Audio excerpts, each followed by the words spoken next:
We here at $5 Buzz have very few mandates, most of which revolve around the central tenets of our personalities. We enjoy the art of conversation, and we aim to celebrate Generation X voices that are truly making a difference. Today we have one such kindred spirit with us, an acclaimed journalist, author, and fellow podcaster, Bethany McLean. So put your tinfoil hat in the drawer for a while and celebrate refreshing, good old-fashioned, well-researched 5Ws journalism in a world full of fake news. On this episode of $5 Buzz.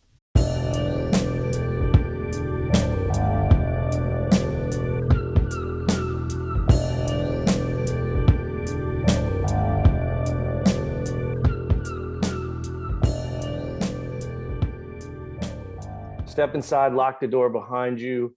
You're stepping in on another $5 Buzz. We have a lighter crew tonight. Pete Lisk is on assignment. That's okay. Roger Mayer in Los Angeles. How are you doing this evening, sir? Fantastic, sir. You know, I got a couple of got a Mercedes-Benz commercial I'm producing this week, so I'm pretty busy.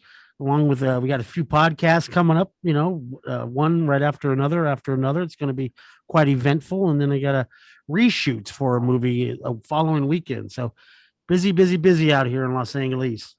That's great, man. And I'm George Kersar. I'm up here in Fairfield, Connecticut. And the most exciting news that I had this weekend is taking in some of the legalized sports gambling up here in the great state of Connecticut. So now, I thought the 49ers had a real shot this weekend, but unfortunately, I'm sad about that. Kevin Colgan, our friend, is sad about that, but that's not that important. Tonight, we're very honored and privileged to have one of the leading voices and journalists and writers of Generation X, in our humble opinion, Bethany McLean. How are you tonight? I'm doing well. How are you? Really, we're doing great. We really appreciate your time. And I know that, are you in Chicago tonight? Are you recording from Chicago? Recording from Chicago, yeah. Great. What part of Chicago? I live in an area called Bucktown. That's where I lived. Oh my goodness, where did you live? Honore and Wabansia, right there, right next to the Get Me High Lounge. Oh my goodness, I live on Wabansia and Wood, so a block away from Club Lucky. I was down the street from Club Lucky, like about a walking distance. Mediocre Italian food, but the world's greatest martinis. That's okay. There we go. This was in the late 1990s when I lived there. Okay, it must have been awesome then. Club Lucky is the first bar I went to when I came to Chicago, and I still think it is a great bar. That's hysterical. Yeah, the Club Subterranean, Double Door, Busy Bee, these were all active back then, and I think they're all gone now, aren't they? I think they're all gone now. Over the past decade and a half of gentrification, I think the Double Door, I don't know, did it become a bank? Doesn't everything become a bank, or didn't everything become a bank, at least until the pandemic? A bank or a drugstore. But I think we're in a brave new world now, for better and worse. Go ahead, George. I'm sorry. No, that's great. I love to hear about that type of stuff. And then just real quickly, Bethany, on Chicago, as just an agnostic civilian in the Eastern time zone, we're kind of being bludgeoned with news about the demise of Chicago in the sense of, hyper gun violence. It's almost kind of being portrayed as like a Mad Max situation. And I just read a story recently, maybe a day or two ago, about the mayor who is really putting her foot down as it relates to vaccine mandates for city employers, which would obviously affect the police department. And I believe that there's a good majority of, maybe not majority, but a good number of police officers who really don't want to comply with that. So is the problem as terrible as it's being portrayed? And, as someone who spent a large part of her professional career dealing with economics, what are the economics of the city if the police department is reduced in any way? And does that incentivize crime and people who are kind of going to take advantage of the fact that the police presence is going to be mitigated? So Chicago, like any big city, is a really complicated ecosystem. And I should say, I'm not only not a native, I've only been here for a little over a decade. And because I primarily worked from home during that time and had small kids, I'm not as much a Chicagoan as I would be if I had spent my younger years here. That said, it's complicated. We've got a mayor who's a first-term mayor and hadn't been a politician before, and she's not well liked and isn't regarded as being particularly capable of dealing with the brutal machine that is Chicago politics. You had her thrust into this situation of the pandemic and George Floyd's murder and having to deal with all of those things at once, which doesn't make it easy. You've got a city and a state that are already, I think Illinois still has the most underfunded pension plan in the country. And I think Chicago still has the most underfunded pension plans of any major city. So you have a city and a state that were already on the brink of financial catastrophe even before the pandemic hit. So it doesn't look good. It really doesn't look good. That said, people have written Chicago off before, and this city has a lot going for it, including it's phenomenally beautiful. I think people on the coast don't understand the Great Lakes. A friend of mine came here to visit, and she's like, but wait, I can't see the other side. And I was like, yeah, I know. And she's like, but it's a lake. You can see the other side of lakes. I was like, no. This is a Great Lake. It's different.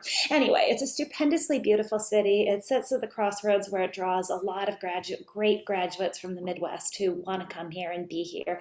And the city of Chicago has a really loyal population. There are a lot of people with money here who care a lot about this city. And I think that's actually its greatest strength. So I think Chicago has a lot of knocks against it, but I wouldn't count it out. But it's going to be interesting years coming out of this pandemic, and I say coming out of this pandemic with a recognition that, in some people's view, we're never going to come out of the pandemic. So I don't even know what that means. Right, and I can tell you firsthand as someone that grew up in New York State, and when I went to Chicago, I was there on a business trip, and it was maybe mid-May, and it was like one of those days that was like everybody in the whole city realized it was like the first day of spring, and everyone was out on the lake playing volleyball, jogging, and it was amazing. And the proximity to Milwaukee, which I think is a pretty fun town, and I really am pulling for Chicago. I know it seems like it's people take some enjoyment out of kicking it around, but I really hope that for the best. So George is representing with his Blackhawks hat right there. Yeah, it is. Just back to the police department here too. I mean, police departments are fraught across the country, but it's particularly fraught here in Chicago. The police department has a really bad history, a really bad, brutal, ugly history. And so I don't know what defunding the police looks like everywhere. I don't know what a reduction in police looks like here. The police department has been trying really hard in the last decade with some huge disasters, but to do things differently. But if there's ever a place where policing needs reinventing, it is in Chicago as well. So as simple as the idea that keeping police officers on the streets and business as usual is a solution for this place, it is not. It is not. So understood. Okay. Well, I know that you said that you didn't grow up in Chicago. We know that you did grow up in Hibbing, Minnesota, and someone else pretty notable named Bob Dylan grew up there. What was it like growing up in a town where there was a lot of strange people making pilgrimage, maybe looking at your high school and all these So Hibbing, Minnesota. So, weirdly, Dylan was both present and absent when I grew up. I grew up during the 80s, and it was the time of heavy metal, and Dylan's music was not particularly well respected in his hometown. In fact, there's this funny story. Years later, they tried to create some sort of Dylan memorial or music, or it was an iron mining memorial, and they had a Dylan exhibit. That's what it was. It was when I went back from my high school reunion, that the Iron Mining Museum, they had created a Dylan exhibit. Then there's this famous story about how when Dylan got up to perform in high school, people threw things, vegetables at him on the stage because they thought he was so bad. And they were like, get off this stage, you're an embarrassment. And what was funny is that the exhibit asked people to write out their memories of this event and pin them to the wall. And some people said, I was there. I can't believe how we treated this person who went on to be this incredible star. And other people said, I was there and this never happened. And so I don't know if this is not precisely where you meant to go with that question, but it speaks to the vagaries of memories, right? That even people who were there can't agree on what happened. It took me until leaving Hibbing to start to discover Dylan, though. Although my boyfriend, when I was in high school, lived in Bob Dylan's house and showed me once the marking where Dylan tried to carve his name into one of the pillars downstairs. And I'm pretty sure when his family tried to sell that home, they tried to list it in Rolling Stone. But I think even with the Dylan imprimatur, there were not any takers for a home in Hibbing, Minnesota. So I don't think it worked. That's crazy. Yeah, I I read the whole book about when he grew up there and everything, and how he became a musician and being one of the only Jewish people in the entire town growing up there. And yeah, he has like a weird love-hate relationship with where he grew up, where most of us do, except I grew up in Southern California, so Then it's, yeah, a little it's a tricky. little different. Yeah, a little different, I guess. Um, Yeah, it's an odd part of the world. It's a really odd part of the world. It's less, people think of it as Minnesota, but it's really not. It's northern Minnesota is its own part of the world and very different from the rest of the state. It's the North Country and it's mining country and it's, then it fell on tough economic times starting in the 70s and never really found its way back. And it's 30 below zero for stretches of the winter and the coldest place in the United States. And there's, as you can imagine, all sorts of stuff that comes with all of that. Right. we do call you transplants though. There's a term called Minnesota nice. You familiar with that term? Because Very, yeah, all right, yeah, because most people from Minnesota at least come across as being extremely nice people. So yeah, even after I was in New York for about 15, 20 years, people would still look at me and after I'd said something and say, "You're not from here, are you?" And I'd be like, "Come on, I need my New York edge. I've been here long enough to have earned it." But no, nothing could eradicate the Minnesota nice. it's not And like Los Angeles or New York, in Los Angeles, in New York, somebody will you say, "Hey, how you doing?" and they'll say, "Fuck you," and what they mean, "Thank you," or "I'm doing okay." In Los Angeles, you say, "Hey, how you doing?" "I'm doing great," and they mean, "Fuck you." So Well, that's it. well, That's here, well, that's here's the what thing it is. about Minnesota. In Minnesota, you say, "Hey, how you doing?" and they say, "Great," and what they're really thinking is "fuck you." There you go. Fuck you all so around. you leave at what point you went to undergrad or college university at Williams College, which is obviously a very prestigious university with a very illustrious list of alumni. How, what was the genesis of going there? I mean, it's pretty big departure, leaving the Midwest to such a prestigious university. Did you have like a track in mind when you left, and what was it like going to, finding yourself on the East Coast in this really renowned establishment? Yeah, so I wish I could tell you some story about how I was always this, kid with a grand plan. I really wasn't. My parents were not from northern Minnesota. They had ended up there through an odd combination of circumstance and choice.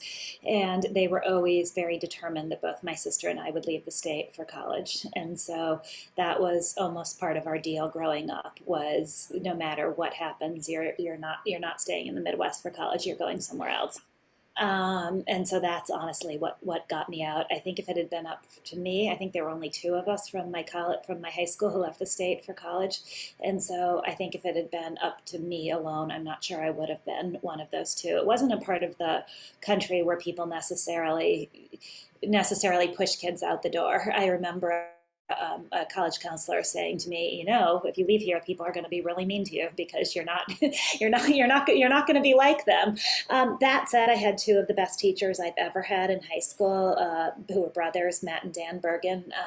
Matt was an English teacher, and Dan was a math teacher, and I learned so much from both of them, and was so well prepared when I got to college. In fact, better prepared than I had any right to be, thanks in large part to their teaching. And I got lucky. I met really nice people as soon as I got to Williams. So I guess it was a rough transition in some ways. It was definitely weird to be around people who prized academic excellence because that was not part of the milieu where I grew up. A lot of people still went to work in the mines after college, after high school. But I had a very lucky, good 4 years. That's great. That's very interesting. And so when you graduate college, you are right in the, I guess, like the upswing of the dot-com era. And you find yourself, I believe, is at Goldman Sachs. And, can you just tell the people what it was like? Is Williams a college that is a pipeline to Wall Street investment banks? Is it? Okay. And, what was it like, if you recall, and just, I guess for lack of a term, like the whole tryout period to get into like the world's leading investment bank during a time when they were, quite frankly, must have been doing IPOs and follow-ons and secondaries around the clock. What was that like? So I graduated a little before that. I got to Wall Street in 1992, which was right after the collapse fueled by the debt bomb of the 1980s LBO shop and failure. And the dot-com boom hadn't really started yet. So sort of this odd lull between the 1980s greed is good, Michael Milken era and the start of the dot-com era. And it was a weird, depressing lull where we all felt really lucky just to have gotten jobs. And so you didn't graduate at that time in the early 90s and feel like the world was your oyster and there were limitless opportunities. You felt like, especially if you were me and had to get a job because your parents said you're never coming home, you felt lucky just to have a job. So I think that was part of the environment. And the environment in which we graduate, I've actually thought about this, that the job environment in which you graduate shapes us in all sorts of ways. It shapes whether that right out of school experience shapes whether your take is optimistic. I'm always going to be able to find a job, or kind of pessimistic and scared. And so I definitely got the latter. I was not, it's kind of a funny story, I guess. I was a math major in college and had always thought that I would probably go on to get my math PhD. And Williams had one of the few undergraduate math research programs in the country, and I worked in it the summer after my junior year. And had realized already through my math major that I wasn't very good at math, and realized through working in this program that I really actually hated math too, or at least hated the life of a research mathematician. And so I started my senior year with this like blank slate of what am I going to do now? And I had no idea what investment banking was. My parents were scientists and had no idea what investment banking was. I think our local bank was called Merchant and Miners, and that was as much as I knew about the banking business. So I was trying to write a cover letter to apply for jobs at the career counseling office, and Williams did have a big pipeline into investment banks. And I couldn't get my cover letter to print out on one page. So I got really frustrated, and I took my resume and stuck it in all the slots that didn't require cover letters. And those were all the slots for the investment banks. And essentially, really, they were like, female math major? Great! And that was it. I don't think they knew what they were getting. Little did they know. And at that point in time, were there a lot of women contemporaries going into that field in the early 90s?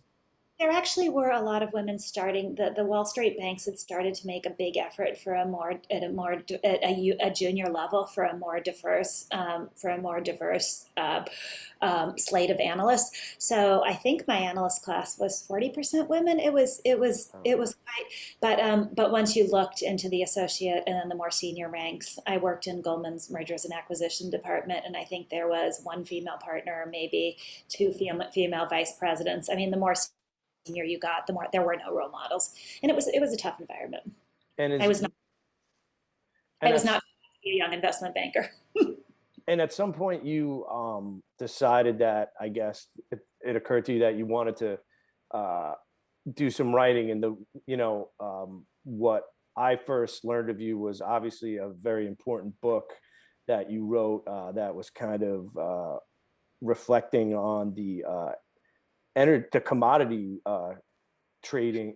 Was it trading, or was it commodity improprieties related to Enron? And I know Roger can speak eloquently about the film that was based on the book that you wrote, but maybe could you just shade the background a little bit, how you got the idea to kind of pursue that, and then what was the stepping stone, what was in between that? Obviously, to get to the point that you write that book, what were you writing in between that? And the book is called The Smartest Guys in the Room. Enron, The Smartest Guys in the Room. Yes, correct. I'll try to be fast. Yeah, I left investment banking, and instead of going to business school, which is what most people did, I suddenly had this epiphany where I realized that if I went to business school, I was just going to have a lot of debt, and I was going to end up right back on Wall Street or in a business career. And I thought, but I never wanted to do this. And I thought, just randomly, I've always wanted to be a journalist, and that wasn't something that was really encouraged in how I grew up. So I had never done anything along these lines. I majored in English as well as math, but I had never tried to write for a school paper or anything else. So I got my job at Fortune. Back in those days, the big glossy magazines had money, and they hired people as fact checkers. So you could just get in the door. You didn't have to know how to write. You just had to be able to check facts, and that's how I got my job. And I would never have gotten a job otherwise. And I think I pretty quickly got a reputation of being debatably smart, but definitely unable to write. And so these were the days when everybody wanted to do big profiles of the new .com celebrity CEOs, and nobody was going to sign me to write those because I was viewed as not being able to write. So the stuff I did was grungier. It was stock picking stories. It was however I could get published, and try to learn how to write. And so as a result, I got to know a lot of people in the market and a lot of what are known as short sellers, which are people who are betting that stocks are going to go down. And in those days, they were a quiet bunch. They never spoke on the record, and you had to know them to know something. And I had started, through writing these stock picking stories over the years, I had started to realize that the market isn't all that it appears to be. If you only know the surface, then you're mostly going to get buy recommendations because everybody makes money when stocks go up and people buy.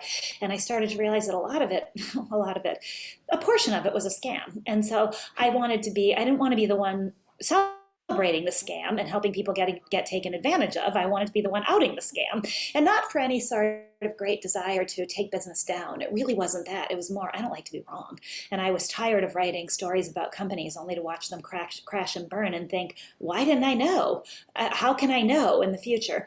So a source of mine told me to look at Enron, a guy named Jim Chanos, who's still a pretty well-known short seller. He's one of the biggest there is, isn't he? Still around.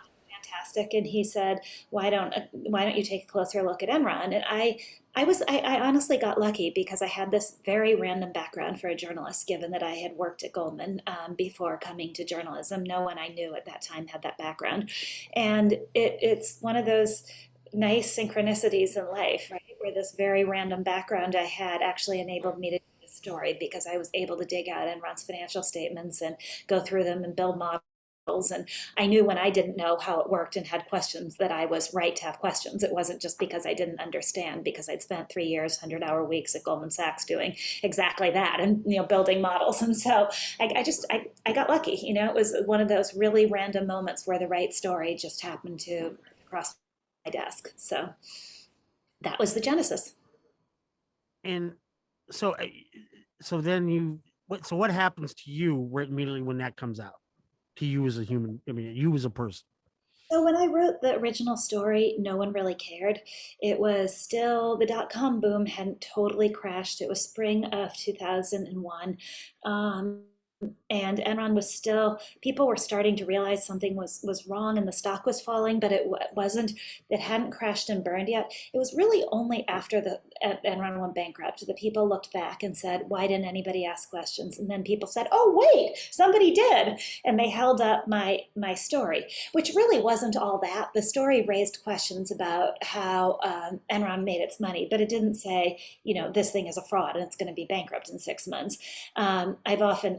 I've actually joked that my Enron story should have won awards for the meekest title in history, because the title was, "Is Enron Overpriced?" And yeah, given that it was bankrupt 6 months later, yeah, it was overpriced.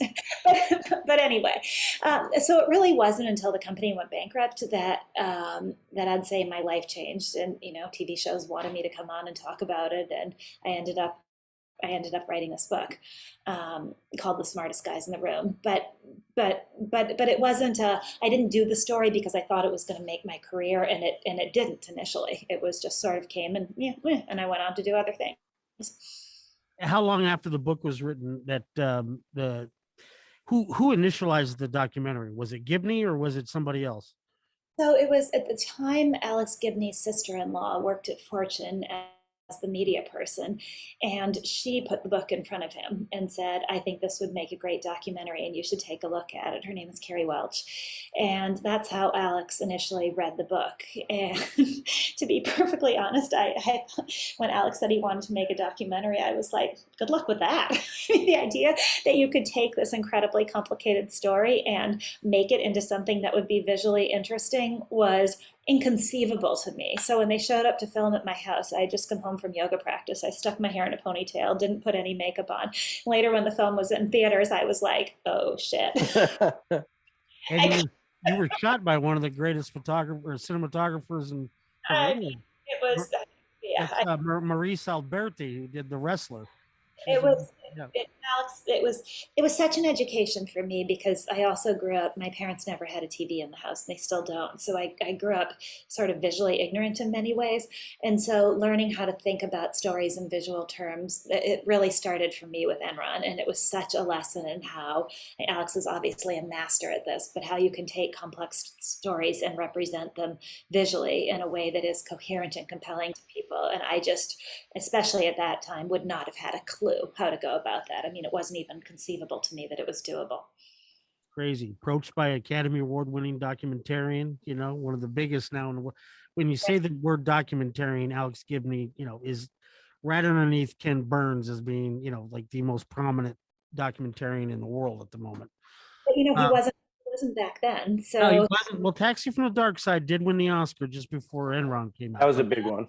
It was actually just after Enron. Oh, just after. Shit, what year was that? That was like 09, or was it Okay. earlier? Right. That was like that was one of the first exposés of some of the horrors of I guess is it Iraq? Was it going on in Iraq? Guantanamo and the famous that's right. I'm sorry. Prison in Iraq. Yeah, but no, Enron was nominated for an Academy Award in 2006, and we lost to March of the Penguins. March of the Penguins, which we call now March of the effing Penguins. Because you also lost Sundance to March of the fucking Penguins too. March of the Penguins too. Yeah. Brutal. Blues to Penguins. When you guys were at Sundance, I actually worked I ran a department there at Sundance that year. So I actually had your movie literally in my hands at one time. Literally in my hands at one point. I ran the print room. We made sure all the movies got to every single screening that it had. Wow, what a cool job! I was in charge of that at that time, and it was, it was a hit at Sundance too. I remember it was being a much discussed movie, but that fucking Penguin movie just kept marching on like nobody's business. What's that? I said, I believe me, I know.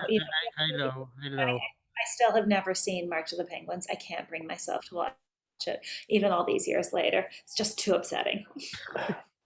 Well, it does have the voice of God as the narrator, Mr. Morgan Freeman. So that's how it won its little award there.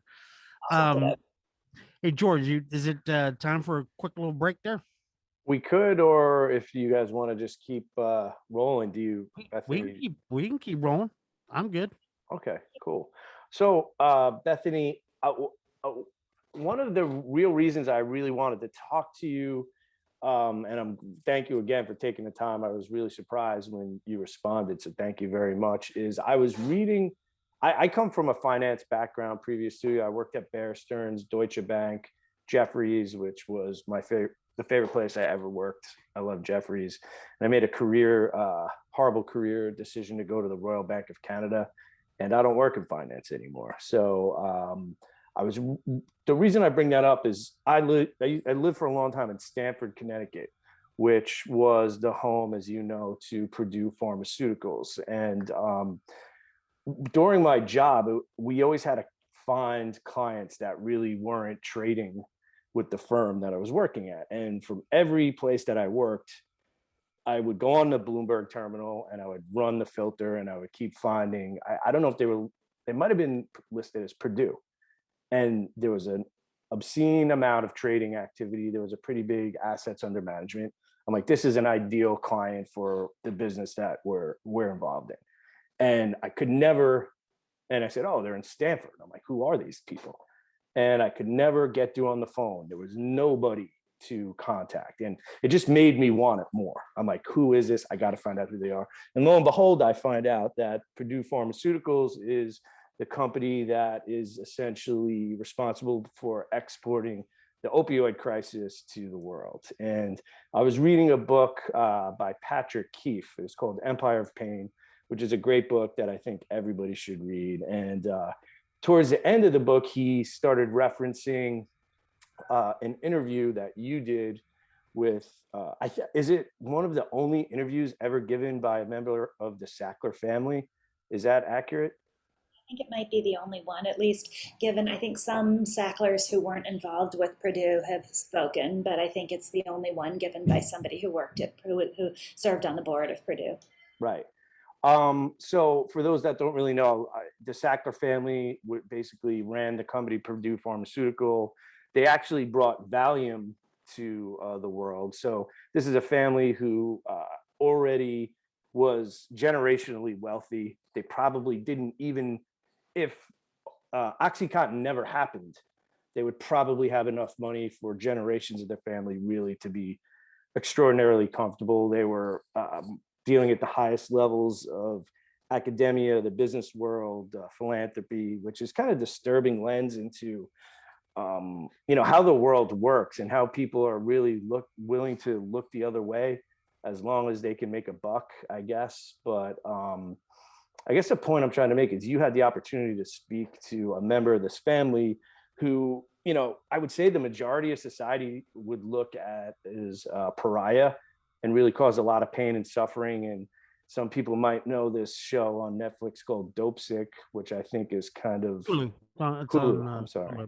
It's kind of related to it, and it's kind of bringing a light onto it. So, I'd like to hear from you. What is it like confronting someone that seems to have really no problem with, I guess besides, this might be a controversial statement, besides like the Holocaust, has there ever been a more systematic profiteering way of pain and suffering and just completely being indifferent to it? I think, let's see where to start with that. Sorry, that was a long-winded intro there.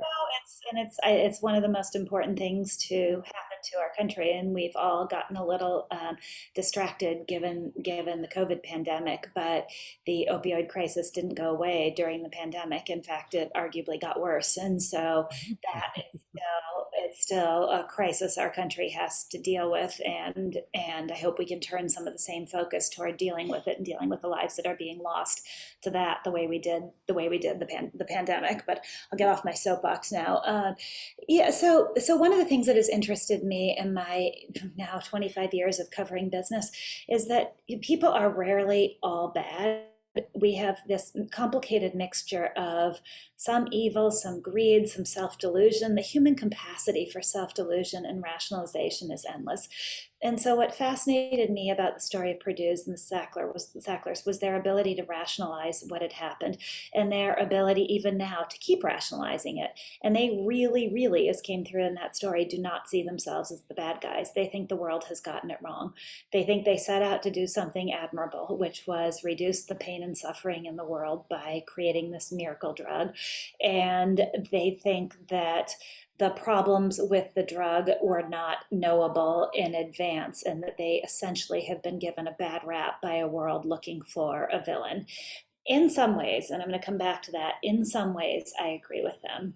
But I think what's really stunning, as I tried to do in that piece, is when you delve into the details, is the number of ways in which they deliberately looked the other way in order to avoid seeing things that would have forced somebody with moral compass to say we need to stop selling this drug, and the ways in which they twisted data and looked the other way and didn't see problems because they didn't want to, and then used the complicity of the whole societal apparatus, complicity which they had bought and paid for, to justify their decisions.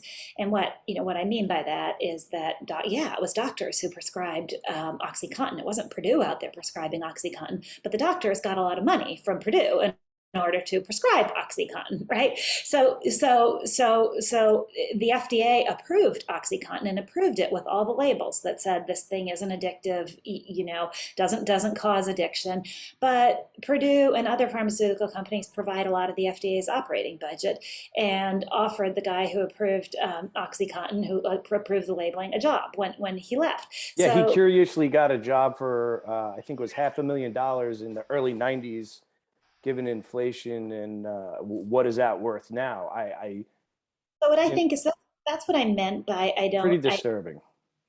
but what I meant on some level by saying that they aren't the villains the world perceives them as, is that this took the complicity of the system.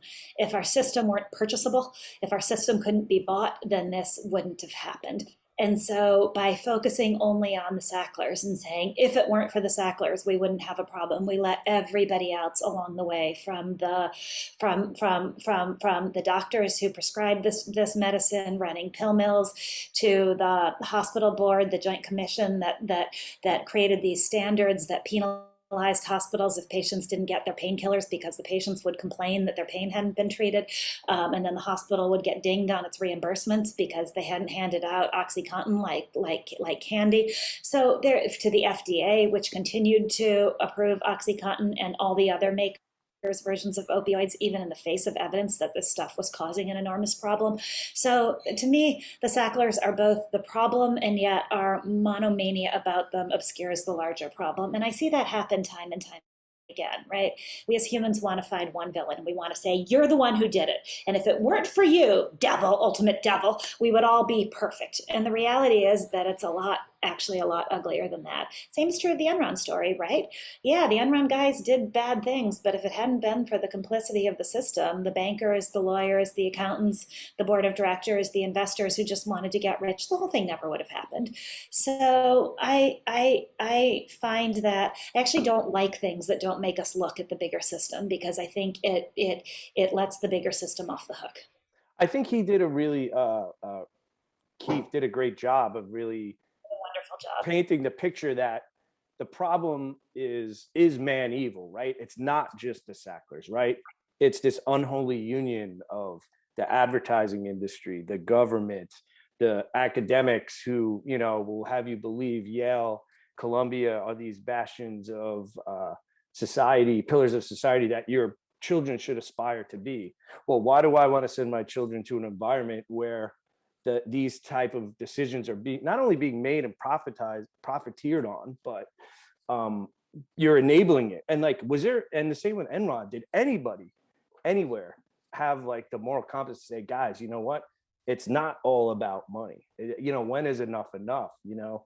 Is everybody compromised in these positions where everybody's just looking the other way? It's okay.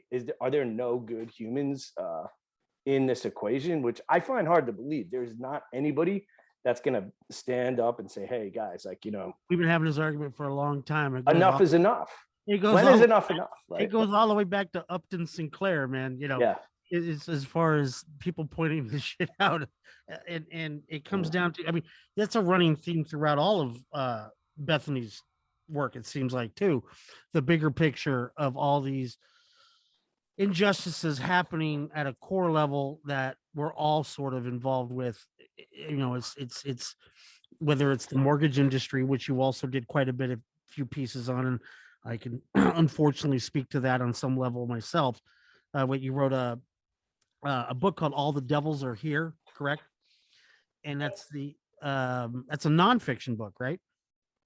Yeah, all my books are nonfiction. Some of the people I about might say that they're fiction, but they're not. They're all nonfiction. No. I'm sorry. I meant to say it was fiction, and I misread that. No, I was reading that. So you've tackled some fairly big industry-wide corruption, that is all mostly inherently in United States. How does this impact the larger global financial world in particular? And what can you say to this being beyond just an American border government problem, but a problem, with the entire planet? So I'm not an expert on the entire planet, but what I would say is that I think they're two things and they're kind of different, but I'll just go on two different tangents. One is that I do think the financial crisis in retrospect is more of a societal crisis for America than it is a financial crisis. We fixed the financial crisis, whether we fixed it in a sustainable way by throwing gobs of government money at it or not. I don't know. We can argue that point, but we fixed it. But what we didn't fix is the way the rest of the world looks at American capitalism now, because we all celebrated American capitalism as something that worked. And these people, mostly guys, were supposed to be smart. They were supposed to understand risk management. They were supposed to have all of this under control. And the financial crisis revealed the fallacy of all of that in a way that I think we have not recovered from, and in a way that I'm not sure we should recover from. But I think on a lot of this stuff, I guess on a totally different note, the lesson to me out of all of this is not, oh my God, we're such good people and look at all those bad people doing bad things. It's that we all have an enormous capacity for self-delusion, and placed in the wrong environment, we're all probably capable of behavior that would horrify us in retrospect, or horrify us from where we sit now. I've often thought that if leaving Goldman, a headhunter had lured me to this aggressive upstart energy company based in Texas called Enron, and I had ended up working there, would I have been a force for good? Would I have been a whistleblower who said, look at all of this? Or would I have been young, looked at the culture around me and the way things were done, and taken it for granted that this was the way business was done? I hope the former, but I suspect the latter. We're all products of our environment, which is why if I have one piece of advice to younger people, it's choose your environment carefully, because your environment will affect you probably more than you affect it.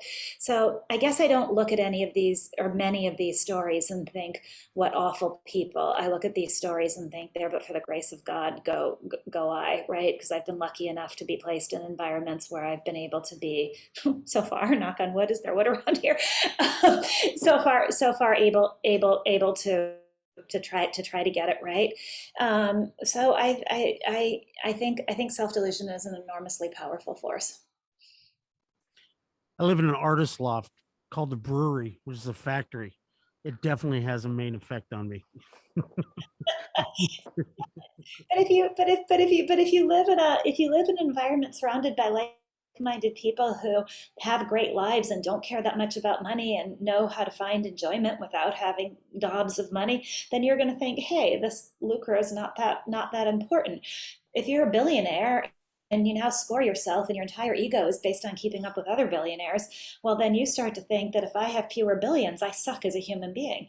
And I really think a lot of what goes wrong in our world is that simple. It's all these really rich men, and they are mostly men, feel like somehow they are less than if they have fewer billions than other billionaires. And so it's become this stupid competition that has nothing about what the money actually buys. I know them both well personally. Both ends of that spectrum.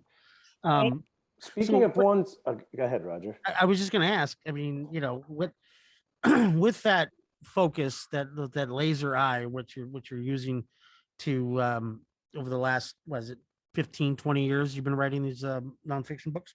I mean, what's more than just what's next? What is right now? What do you see right now that is something that maybe in the same vein of what you've been doing most of your journalism on thus far? What is it that you're looking at or keeping an eye on? So the guy I wrote All the Devils Are Here with, and he also edited Smartest Guys in the Room, a guy named Joe Nocera, and I signed a contract to write a book about the pandemic. And so that's what is taking up most of my time.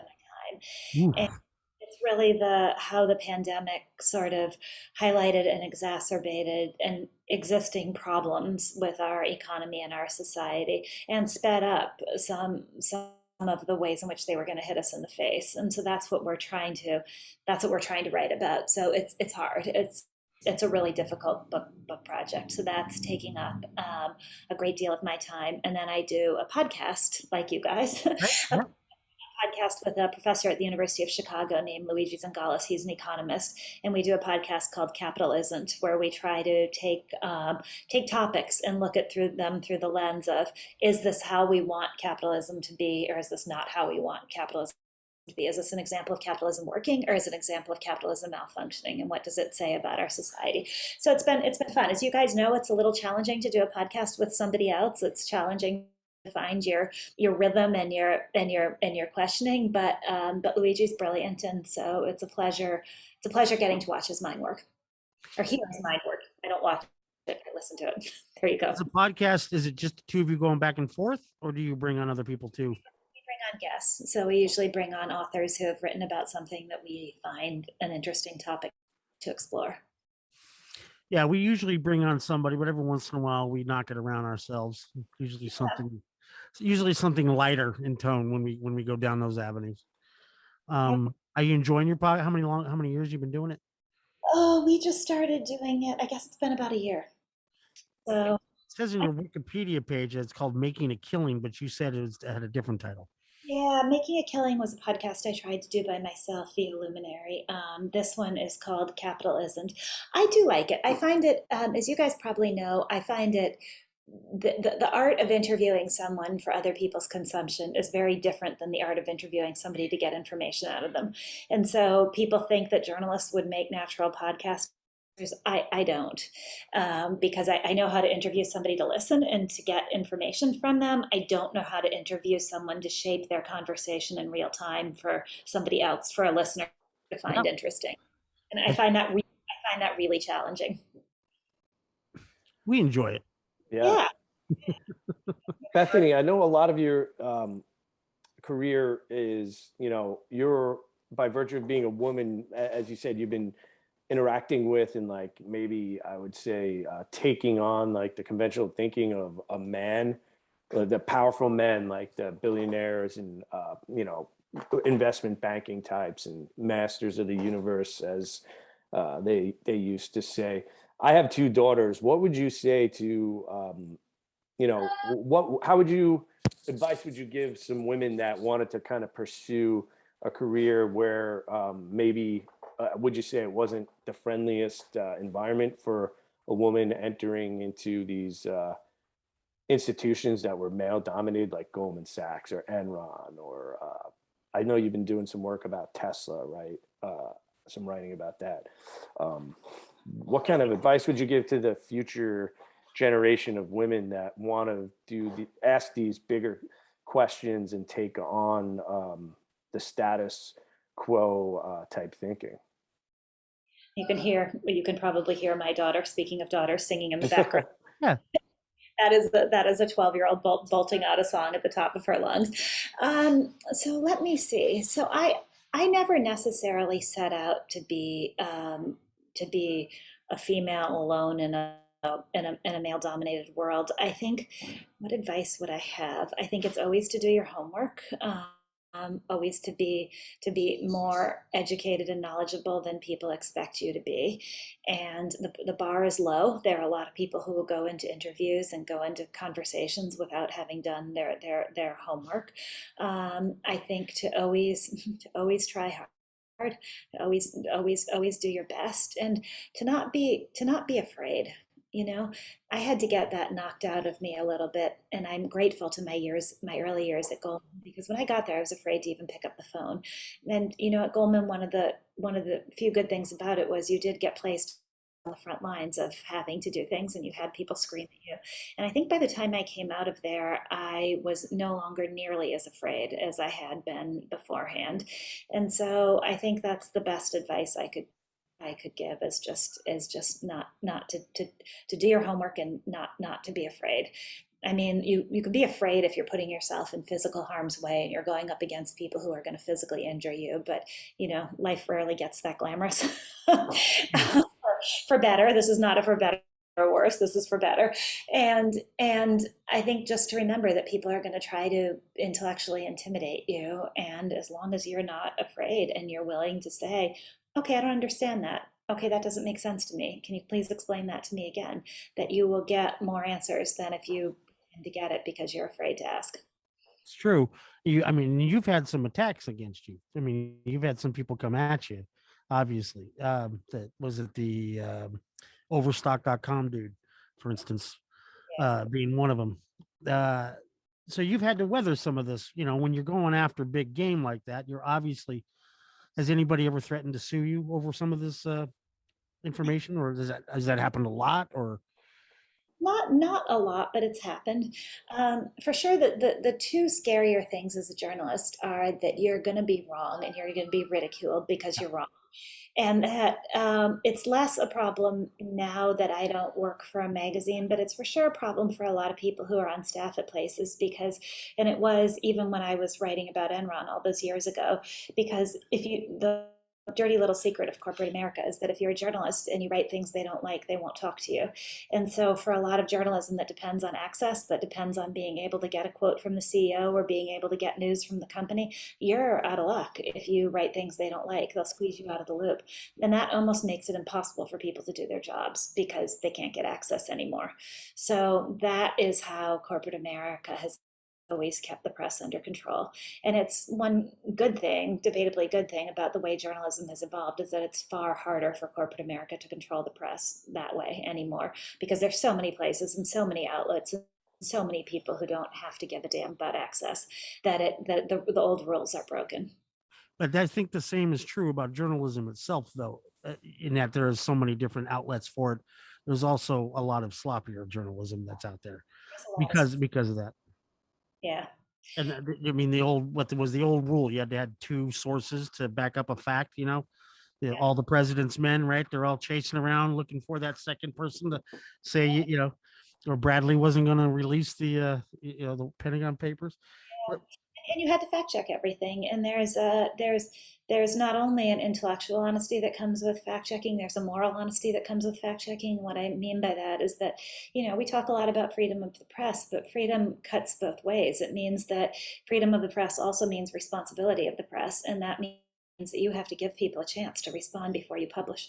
And I see a lot on social media and a lot out there of what I would call bullying. It's really easy to write something nasty about someone if you don't have to call them and tell them beforehand. Yeah. But what I mean by moral honesty is if you have to call that person and be like, hey, here's what I'm saying about you. You want to respond? That's provides a pretty good check. Love it.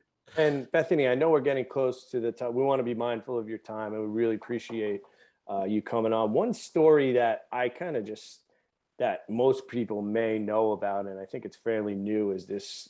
You may have seen it about this gentleman, Dave Portnoy, who's kind of an entertainer, but I certainly wouldn't call him a journalist, but he's kind of leveraged the social media access of the last few years. And there was a story written about him by Business Insider, and that's a publication I believe owned and operated by Henry Blodgett. You probably remember him as an analyst who I think was barred from the SEC or the securities industry for maybe making writing some analyst, investment reports to the public that may not have been completely factual. But is that sort of like what you're getting to? This guy Portnoy is coming out saying these stories aren't true, but obviously Business Insider felt they had strong enough credibility to publish it, but they decided to put the story behind a paywall. It all seems kind of, I don't know what to think of it. I mean, this guy Portnoy seems like he could be maybe not the highest moral character, or maybe that's the character he plays and comes across to the public, but also someone like Henry Blodgett, who has, kind of a blemished track record. How do we trust him? Is this a story you're following, or is this kind of just more of like a WWF type